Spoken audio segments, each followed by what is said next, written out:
Pass, இந்த future role ஓவரில் நம்ம ஏதாவது ப்ராஃபிட் பண்ணுற ஸ்ட்ராட்டஜி இருக்கா? இந்த போன நிஃப்டி வீடியோலேயே உங்களுக்கு கவர்ட் கால் பற்றின ஒரு இன்கம் ஸ்ட்ராட்டஜி நான் சொல்லியிருப்பேன். இப்போ நிஃப்டியோட பிப்ரவரி கான்ட்ராக்ட் எடுத்துக்கங்க, 23,614 போயிட்டு இருக்கு. இப்போ என்ன பண்றீங்க, ஃபியூச்சரை பை பண்ணிடுறோம். நம்ம கால் ஆப்ஷனில் 100 பாயிண்ட் தள்ளி 23,700 கூடிய ஒரு கால் ஆப்ஷன் நம்ம செல் பண்ணிடுறோம். இப்போ அதோட பிரைஸ் 238 ரூபா போயிட்டு இருக்கு. மார்க்கெட் இதே சைட் பேஸில் இருந்துச்சு அப்படின்னா நம்ம அந்த 238 ரூபா அப்படிங்கிறது 0 ஆயிரும் இல்லையா? அப்போ என்ன ஆகும், ஆட்டோமேட்டிக்காக அந்த ப்ரீமியத்தை நம்ம வந்து கலெக்ட் பண்ணியிருப்போம். இதுவே மார்க்கெட் 100 பாயிண்ட் கீழே வந்துச்சு அப்படின்னா 23,700 23,600 நம்ம கொண்டு வந்துடுவோம். நம்ம ஃபியூச்சரை ஒரு மாதத்துக்கு அப்படியே ஹோல்ட் பண்ணியிருப்போம். இந்த கால் ஆப்ஷன் மட்டும் நம்ம ரோல் ஓவர் பண்ணிக்கிட்டே வருவோம். இந்த மெத்தட் மூலிமா நம்மளால ஒரு ஸ்டெடி இன்கம் நம்ம ஜென்ரேட் பண்ண முடியும். இதுவே மார்க்கெட் மேலே ஏற ஆரம்பிச்சதுன்னா ஃபியூச்சரில் ப்ராஃபிட் வரும். அது ஆப்ஷனில் ஈக்குவேட் ஆகிட்டு ஒரு நெட்டாக நமக்கு ஒரு 100 ருபீஸ் எப்படி இருந்தாலும் நமக்கு ப்ராஃபிட் கிடைக்கும்.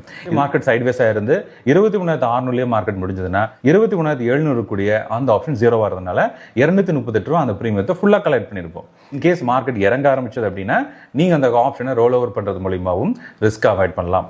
இதில் ஒரு இன்சூரன்ஸாக நீங்கள் என்ன பண்ணலாம், நீங்கள் புட் ஆப்ஷன்லையும் ஒரு 500 பாயிண்ட் தள்ளி வாங்குறது மூலியமா உங்களுக்கு இது செக்யூர்ட் கவர் காலாக மாறிடும்.